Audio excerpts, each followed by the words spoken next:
Hello everyone, welcome back to our Python Masterclass. Till now, we have learned variables, data types, operators, conditions, and loops. But as programs become bigger, writing everything in one place it becomes very difficult. So functions helps us to divide our program into the smaller reusable blocks of code. So in today's class, we will learn what functions are and why we use them and how to create them and how to make our programs cleaner and easier to manage. So, what are functions? A function it's a block of code that performs a specific task. Instead of writing the same code again and again, we can create a function once and we can use it whenever it's required. Now think about a washing machine. We don't need to know the internal process of it. We just press the button and it performs the task. So similarly, a function takes the input, it performs some operations, and then it gives the output. Example, instead of writing the addition logic multiple times, we can just create a function and we can just reuse it using different user inputs. The then Okay, why do we use functions? Imagine creating a large application with thousands of lines of code, and if everything is written together, it becomes very difficult to understand and to modify. So, functions solve this problem, like code reusability. All these four problems here I've given. First one is code reusability. We write the code once and then we will use it multiple times. And next, better organization. We divide a large program into smaller parts, then reduces repetition. We don't have to copy paste the same logic again. Easier debugging and maintenance. If there is an error, we can easily find what function has the problem. It is easy to debug and easy to maintain. Next comes the function syntax in Python. In Python, we have a function using the using this keyword def. The basic structure contains def. It tells the Python we are creating a function. Then the function name, the name we give to our function, that is the function name. Parameters, the inputs that are given to the function, they are called as the parameters. And function body, the instructions that execute.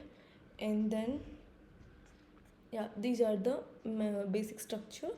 And I can give an example like when Python sees this def, then it understands that a new function is being created. So whenever it sees a def, that means a new function is being created. The Python sees that, and that's it. This is the syntax. This may be confusing right now, but once we check the coding questions, then even this is really easy. Functions. Next, come to the calling a function. Creating a function does not mean that it will run automatically. Creating function means just creating the function. It does not call, it does not execute it. The function only executes when we call it. For example, first we define the function, then we call the function using its name. That's how the function executes. And the real life example is that saving a contact in your phone number, it doesn't call the person, you need to press that call button. Similarly, defining a function is not enough, we need to call it also. So that's what the calling a function means. And next comes the function parameters. So parameters are the variables that allow us to pass the information into a function. They make our functions flexible. Like suppose we create a greeting function. Instead of creating separate functions for every person, we can pass that person's name as the parameter. Instead of creating whole greeting card again and again, we'll just create one greeting card and then we will just change the person's name as a parameter. So these parameters, they are the placeholders that receive that value when the function is called. They receive the value. Parameters are nothing but the values. Uh, they receive that values, and then when the function will be called. And multiple parameters. A function can expect more than one parameter also. Example, an addition function needs two numbers, so we'll pass two parameters. The order of the values matters because Python matches the arguments with the parameters based on their position. We will learn about this while solving the problems. Here, I guess it's not that understandable, but yeah, you know the arguments and the parameters. So the thing is that the order should be matched, and the position also matters here. The first values goes to the first parameter, the second value goes to the second parameter, and so on.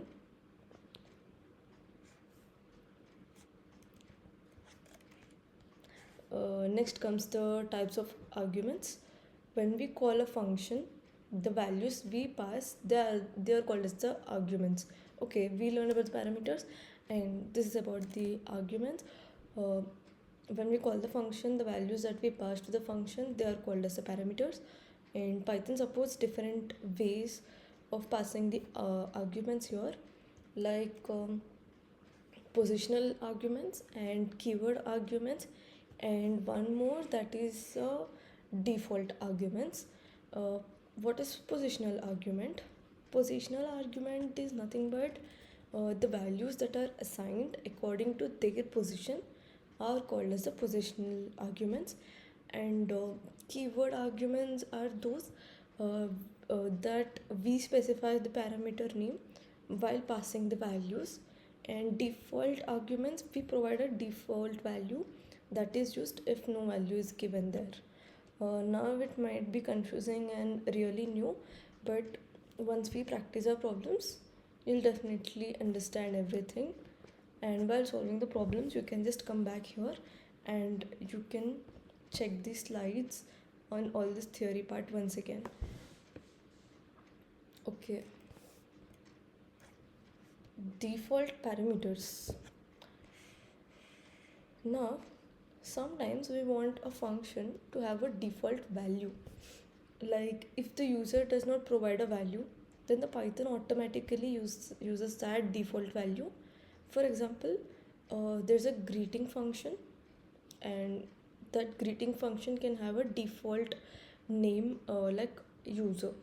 Instead of any name, it just has the default name as user. And if someone does not provide their name, then it will greet them as user.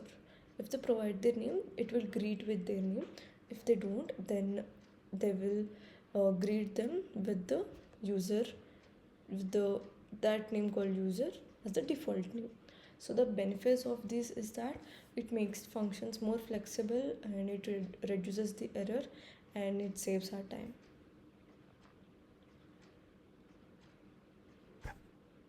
And okay, next comes what is a return statement. So the return statement, it is used to send a value back from a function. uh, a function can calculate something and return the result, which we can store or use it later. Like,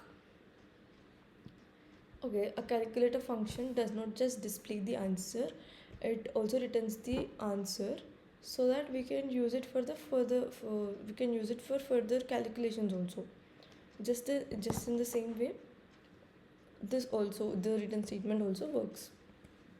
Okay, this is main point where everyone gets confused, but it's really simple. It's simple. Just you have to make sure that you do certain number of questions, and then you'll have better understanding about these. That is print versus this written. So many beginners, they confuse in this part. And okay, so print only displays something on the screen, and return sends the value back to the place where the function was called. For example, if a function returns a value, we can store it in a variable and we can use it again. But print, it only displays something, like it just displays. But this return is that we can store it in a variable and we can use it again also. And next comes the local and the global variables. So variables, they have a scope, which means where they can be accessed. For example, local variable, a variable that is created inside a function, it can only be used inside the function only. But a global variable, it's a variable that is created outside a function and it can be accessed throughout the program. So that's the difference between the local and the global variable. Here the local variable, it's only used inside that function, only inside that boundary.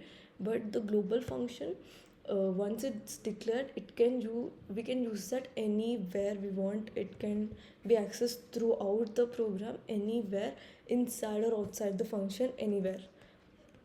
And the important part is that the scope of the variables. What do you mean by the scope of the variables? Scope decides the lifetime and the accessibility of a variable. uh, for example, if we create a variable inside a function, the Python deletes its access after that function finishes. uh, Understanding scope helps us avoid the errors while working with the large programs. Uh, Scope is nothing but it just decides that lifetime of that variable. Like if we create any variable, as I said, the Python will delete that variable. Uh, like it will delete the access, not the variable, sorry, it will delete that access after that function finishes. That means the scope of the variables. And yeah, we will actually learn all this while solving the problems. Now, by theory part, it's really tricky to understand once we get into the coding questions. I guess we can clearly understand what is the scope, what are these global local variables, how we can define them, and what will be the scope of the local variable, scope of global variable, and all. We will understand all this clearly once we start doing coding questions. And next comes built-in functions. Okay, Python already provides many ready-made functions for us. We don't need to create everything from scratch. We can just use these things. For example, a function print function that we are using from day one. And yeah, that was the first code that we have written uh, learning Python. So that print function, we know that it displays the output. Length, like length function, len, that finds the length. And type function, we have also practiced this type function. It tells the data type. And max function, it finds the maximum value. Min function, minimum value. Input, we have studied input also. It is used to take the user input and all. Yeah, these are called as the built-in functions because they're already available in the Python. User created functions means the functions that we create. Built-in functions or something, those are already created, and we cannot, like, they're already created, we don't need to make them from scratch. We can just directly use print, length, maximum, minimum, type, input, all these functions directly. These are called as built-in functions in Python. Okay, what are the user defined functions? The functions that are created by the programmers are called as the user defined functions. Like, define the function and write a logic and then call the function. And whenever Python does not have a built-in function for our requirement, then we will create our own. For example, like normal the functions we are talking, like to add a number or something, we want to create a function because that is not already present, that's not built-in function. So then we will create a function naming something, and then we will write our whole requirement inside that function, and at the end we will call that function to get our required output. Instead of writing all lengthy code, we can just use functions, and we can uh, reduce the complexity and make it more efficient. So next comes the nested function calls. Sometimes one function can use uh, okay, how to explain this? I mean, one like sometimes one function can use another function. This is called as the nested function calling, like calling one function inside the another function. For example, the main function uh, may calculate some bill, and inside it there will be another function that calculates only tax part. Like breaking the complex tasks into simpler functions makes the program easier and very efficient and understandable. So this is how this next nested function, this is what nested function calls means. Like there will be a main function and there will be a sub function inside it, like kind of sub function in the main function. When we call it, the main function thing is only to calculate that bill, but inside it it will calculate task. So that is nested function calls. Okay, we are coming to the end. So after these advantages and uh, then after advantages, common mistakes and all, we will go to VS Code and solve the questions. Now we'll see what are the advantages of these functions.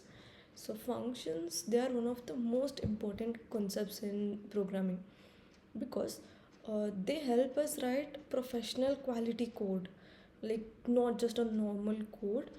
It gives us that professional ways with professional quality in our code. Like there are many benefits, like we can, it's reusable code and cleaner programs and very easy to testing and better teamwork and very easy to maintain. Like easier maintenance means that's the best code. So almost every real world software project contains functions. They use functions. Without functions there will be no solution, like in major projects. So functions are really helpful, and they will give that professional touch to the code, and yeah, it makes the code efficient. And these are some common mistakes that beginners do. They usually make these common mistakes while learning the functions, that is forgetting to call the function. When you forget to call the function, obviously there will be no output. And wrong indentation, Python everywhere indentation is really necessary. You have to know where to give the tab space, where not to give the tab space. It all matters. And passing incorrect number of arguments, if you pass incorrect number of arguments you'll get an error. And forgetting return when it's needed, when you don't give return then you may get the error. And then confusing between the print and return, this is really important. We will do questions enough, we will use return in some questions and we will use print in some questions. That's better, like you can understand the difference clearly. So understanding these mistakes will help you debug really faster. So just check and just be confident and make all these things clear so that you can write your code really efficient and without any error. Even though if you have any error, you can easily debug them by knowing these common mistakes. And okay, now we will switch to VS Code and we will solve problems related to functions, and we will include other concepts also in that. Okay, here we will create a separate file for functions, py extension. Then okay, the first question is that write a function that displays a message welcome to Python functions. Instead of writing print directly, we should write a function and display this message. This is def. We will write, this is the syntax, that def, then the function name, and whatever we want to print or do, here we have to give all the instructions, all the things that we want to do. Then we have to call the function. This is what calling the function means. Here we used print statement, so we are just calling the function here. See, here it prints welcome to Python functions. Simple. Now just comment this out and we'll go to our next question, that is create a function that takes a name and it prints a greeting with that name. Okay, you have to take a name as an user input. You have to take a name and then you have to just greet you with that name. Then okay, it's easy. We have to first write def, then function name, and this, and then print hello, and then the name. We are just greeting them, or like whatever the name we will take, and then name. Indentation is really important thing to know, and enter your name, and then call the function like this. You have to enter your name, and then yeah, you got a greeting message hello.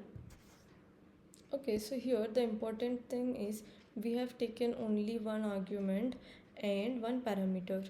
This is the parameter and this is the argument that we have taken. We can use multiple also. We will see those in our later questions. Now we'll go with the third question, that is create a function that takes two numbers as an input and it returns their sum.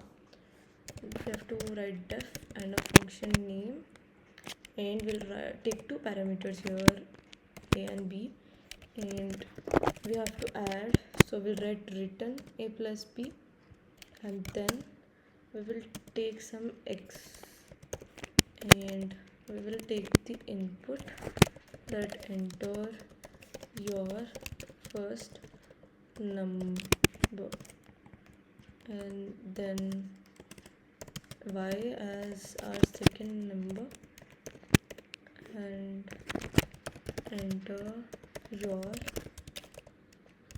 second number. That's it. Then we will store, we should call the function so that we will store in a variable, and then we will use that variable to print our sum like this. So it's simple here. Definition function def, and then function name, and here we have taken our parameters, and then we have to return a plus b, the sum, and then we have taken two inputs x and y, and then for calling the function we have we have given that to a variable. We have stored that calling function in a variable, and then we will print using that variable the x and y we have given here. These are the arguments. There is no need that the parameters and arguments should have the same values, like only a and b should be taken even in the arguments. No, it just takes the value here, the value stored in here, and it just gives this value to a value and this value to the b value. It follows the sequence. Now we will take input as 10 and 20. So here's the sum, 30. Okay, let's move to our next problem. That is, we should create a function to check even or odd. It's easy, I guess. Def, and we have to take a function. We'll take function as check odd even, as it's meaningful, and it's easy. Whatever we have, whatever code we know. See, generally to check whether a number is odd or even, what we generally code them, we'll just take a conditional statement and we'll check whether the given number gives 0 reminder, then that's even number. If not, if else with written or print odd. So in the same way we will write here, if num modulo 2 equals to 0,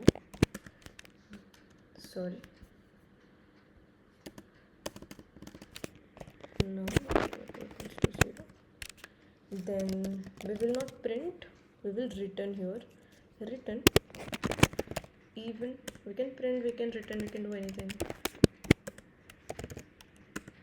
It will return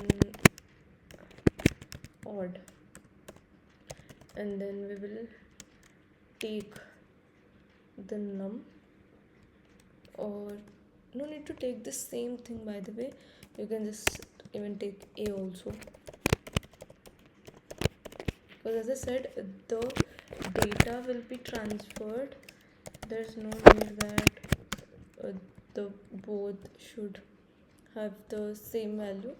The data is just transferred when we are using num as a parameter, and here we will use a as the argument. It's totally fine, it just transfers that data that it have. Here we are writing a, like instead of in the above example we have taken it to another variable and then we printed it out, but here we can even directly print this function by we'll call this function and then we'll write print, because here in the function we are not printing anything, just like we did in the first and second examples. There we wrote print, and whatever we want to print we have given the data there, and then at the end we call the function. But here we are just returning them, so we have to print here. If we just call the function, for example, I'll just call the function and see whether it works or not. See, if I give 1, see, it doesn't give any output because there is no print statement. See, print statement is the only thing that displays the output. Without any print statement you cannot print anything, you cannot give any output, no output will be displayed. So this is how you have to use print after writing return in the function. See, we have entered number 1, it says that that's an odd number. Now we'll write 11 odd, and 20, that's an even number. So it's simple. Okay, so we'll move on to our next question, that is, create a function to find the largest of the two numbers. You have to take two numbers and you have to find the largest of the two functions using the function.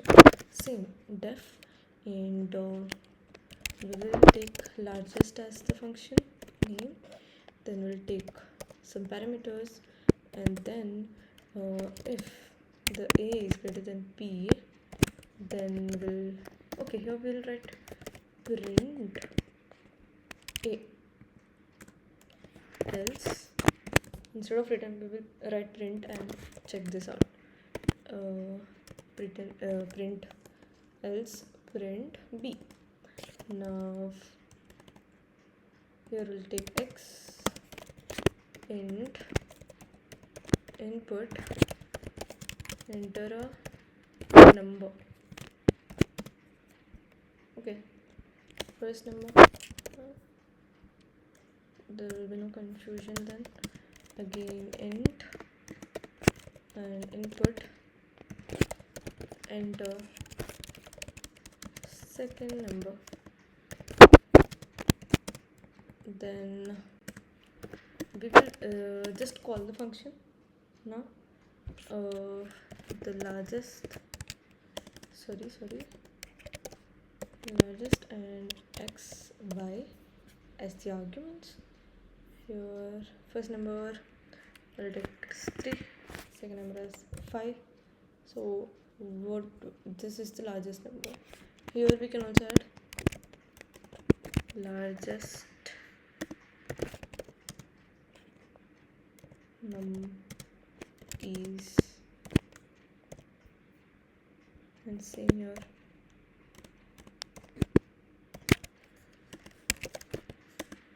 Largest number.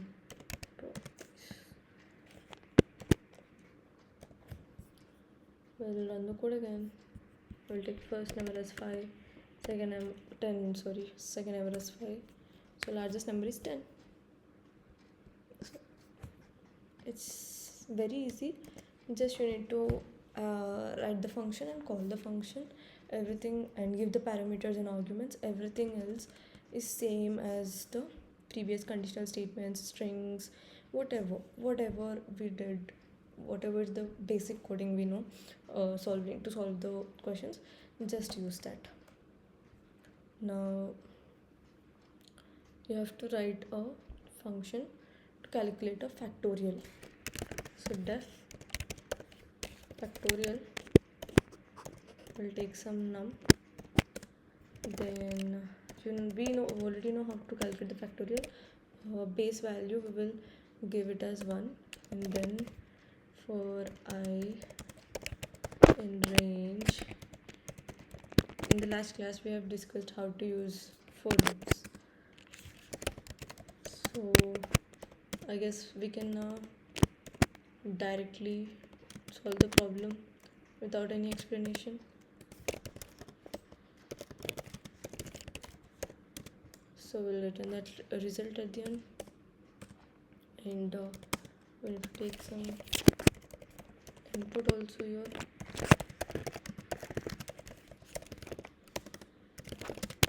Then we'll print factorial equals to the factorial, and we'll pass the argument n.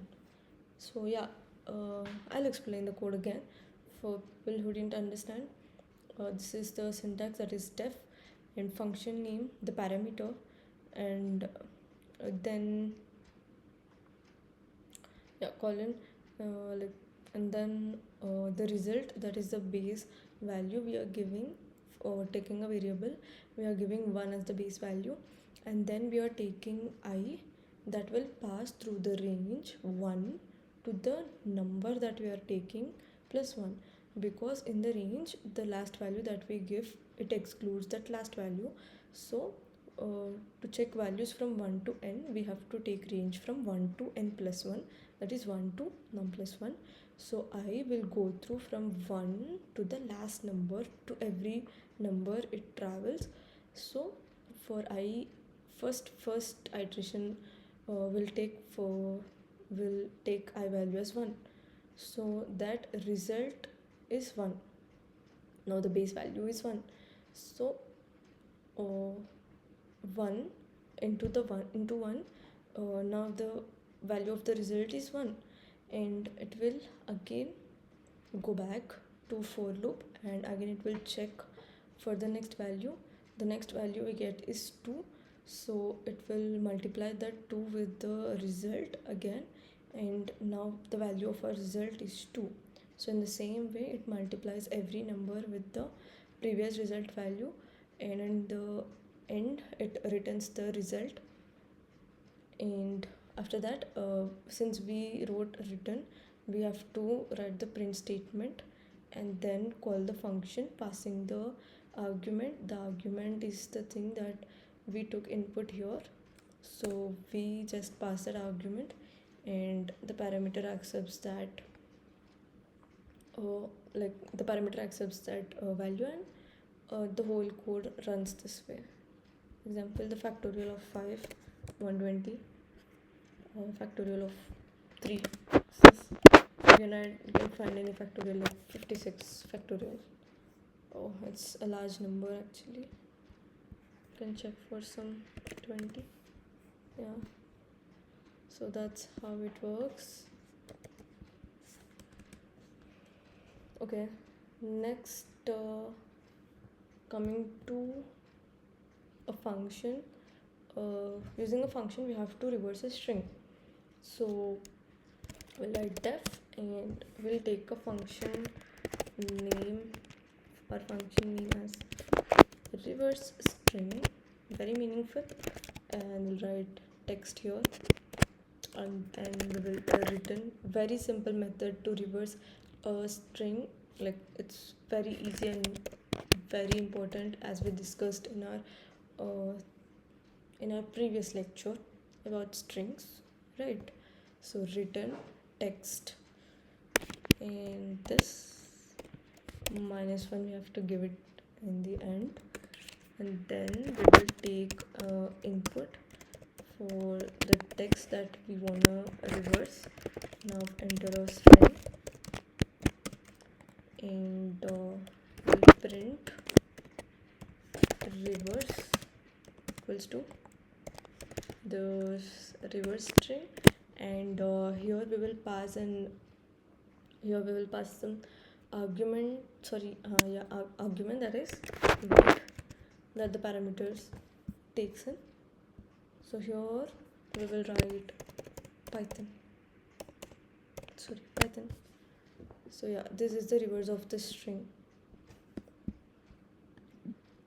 Everything is just the same, just that you have to write the syntax of the string, you have to call the string at the end, you have to check the difference between the return and the print, and all the things that we do in between are the same that we have already learned.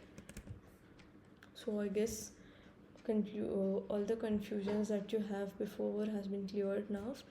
Now we will check some more, like write a function to check whether a number is palindrome or not. Write def and check palindrome for a word, and if so,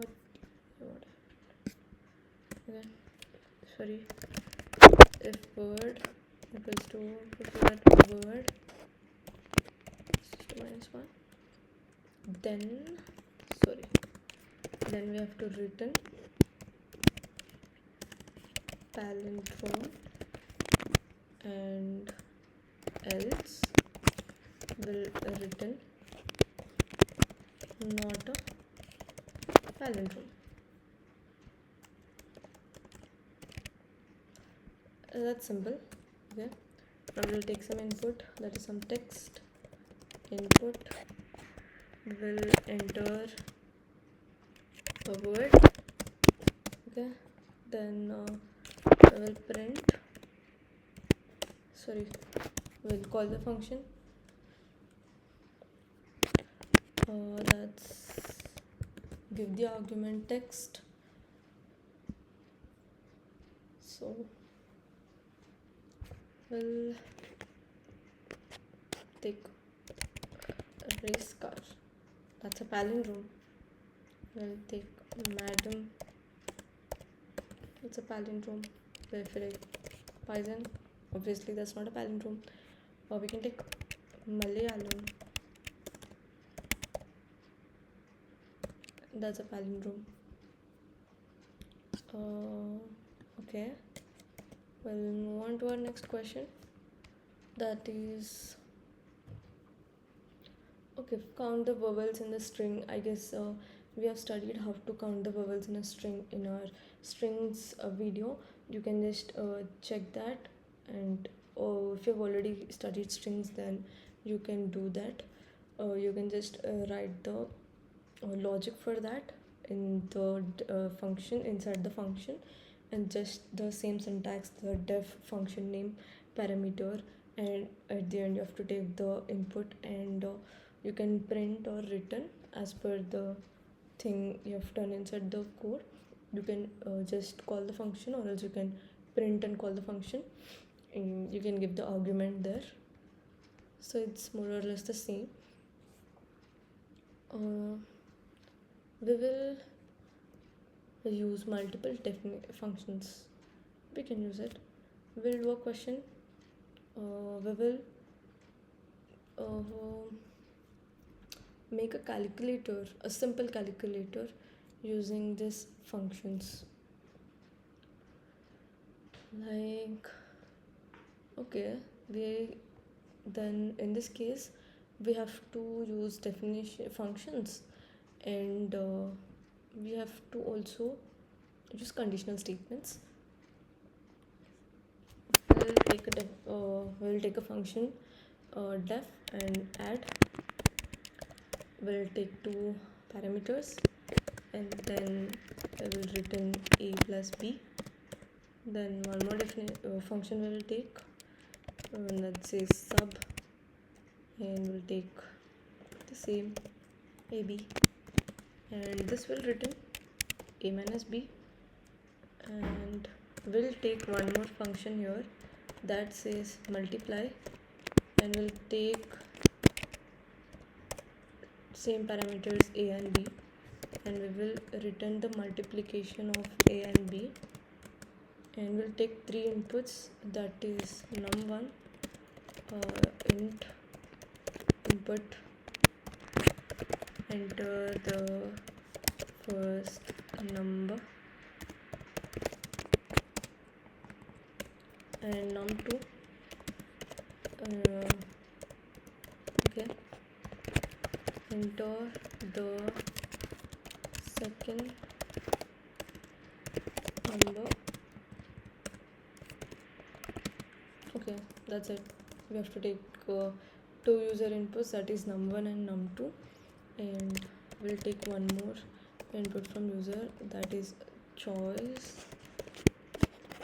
We will tell them to choose one operation from these three, that is less, minus, and multiply. They can choose any one from these three. So if the choice equals to addition, then you have to print add num1 num2, and if the choice equals to subtraction, then you have to print sub num1 and num2. And one more if the choice equals to, yeah, you may think that we can just add else here, but no, I'll say you what we will add in the else condition.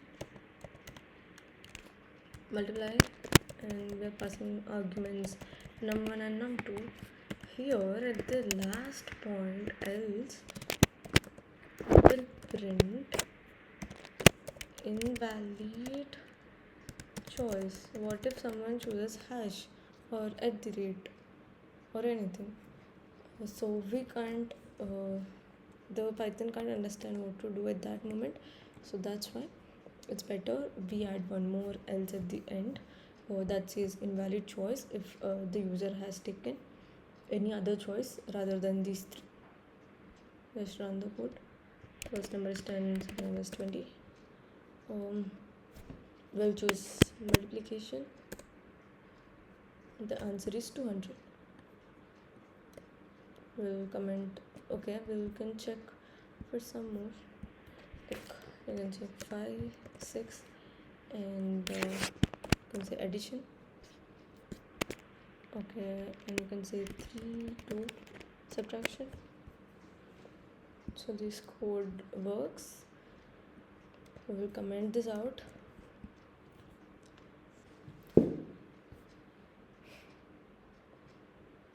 So the next question is, you have to take a function and calculate the total bill with the discount. You have to take price, quantity, and discount. Okay, it's easy. You have to take price, you have to take the quantity, and then the discount percentage, and then calculate the total bill including with the discount. Like function calculate bill, the price, the quantity, and the discount. It's easy. And okay, total.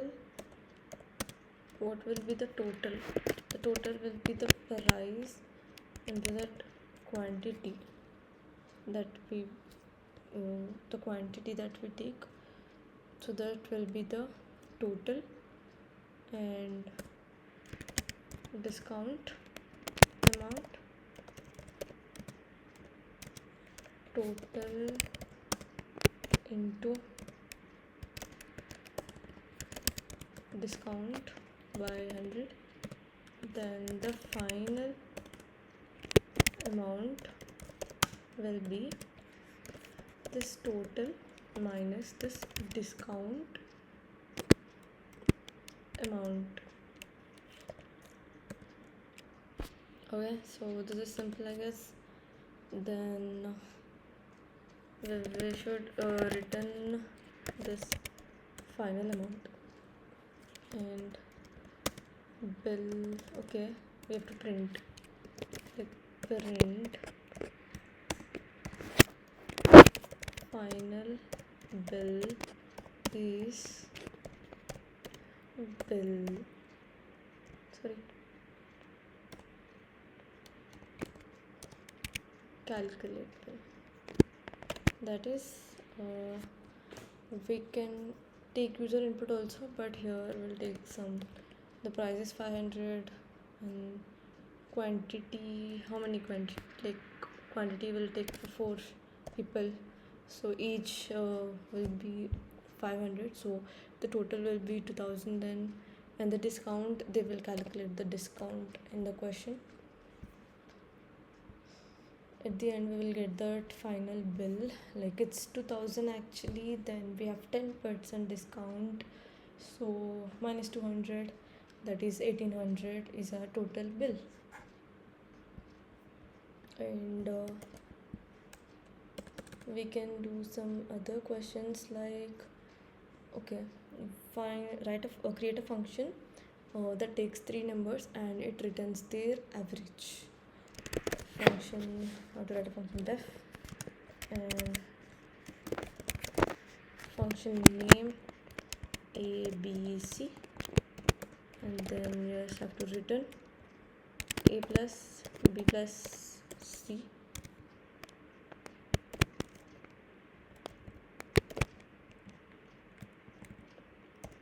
by 3.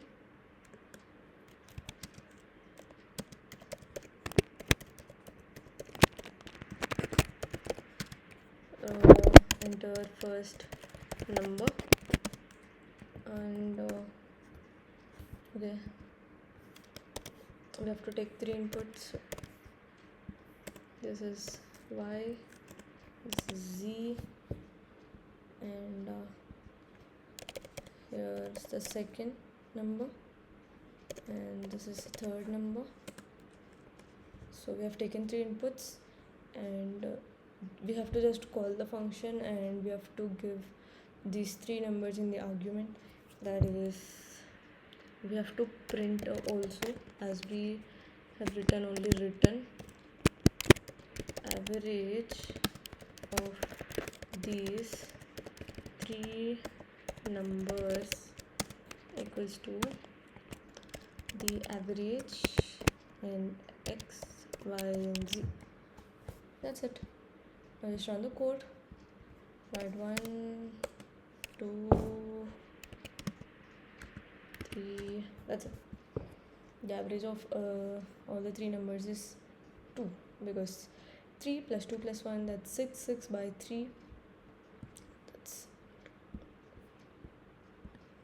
simple, using multiple parameters and arguments. And okay, now we'll move on to the next question. Here we have to take a function and take age and marks, and if a student is eligible only if his age is 80 and he have marks greater than 90. So we'll take a function, check eligibility and age and marks, and if age greater than equals to 18,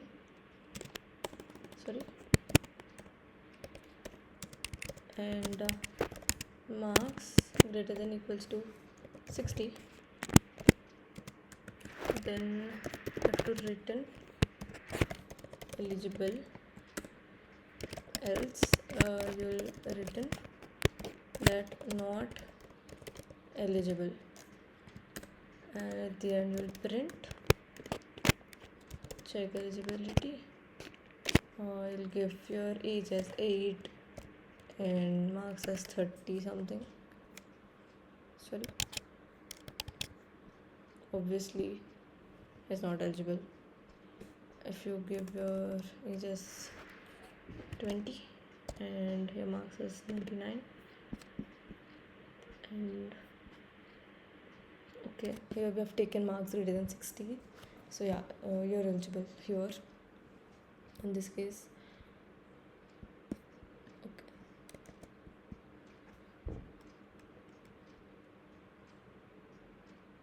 you can also calculate simple interest using that principal, rate, and time as the arguments. You already know how to calculate interest using principal, rate, and time. Just multiply and divide by 100, and you can give any argument you want the values, and you can compare two student marks. You can calculate your electricity bill using the number of units as the input and price as the input. So in this way you can solve as many questions as possible, and there are many questions that you can do, like finding the largest number, calculating interest, and many more questions. You can search and you can solve them. So I guess you got a clear understanding on how to write the functions and what are the arguments, parameters, and everything about functions. So I hope you will all practice, and then you will be getting way more good understanding. So there's one mini challenge for you guys. You can create a beginner coding challenge slide. This is on create a function that takes the user input and it performs the calculation and it returns a result. It's the same. You can take any examples, questions, or anything, and you can solve as many questions as possible. So here you have some practice questions. Create a function to add two numbers to check even or odd. I guess we have uh, yeah, reverse a string. We have solved these questions. Yeah, here the area of circle we didn't. You can go check it out. How to do? You can check for a rectangle, square, and the circles here. So I hope you all have understood what are functions and how to write functions. Uh, this is one of the most important concepts in Python. So functions like reusable, organized, professional code and all. So this is the part that we have cleared in this session. In the next session, we will go through some other topics in Python, like lists and tuples maybe. Yeah, list tuples, like sets and dictionaries. We may go through to yeah, we may go through those topics. So till then, practice all the questions, practice a number of different types of questions you can. And yeah, till if you like this explanation, you can like the video, you can share it with your friends who are really interested in learning Python and support. So that's it for this video. We will meet you in our next video. So till then, happy coding.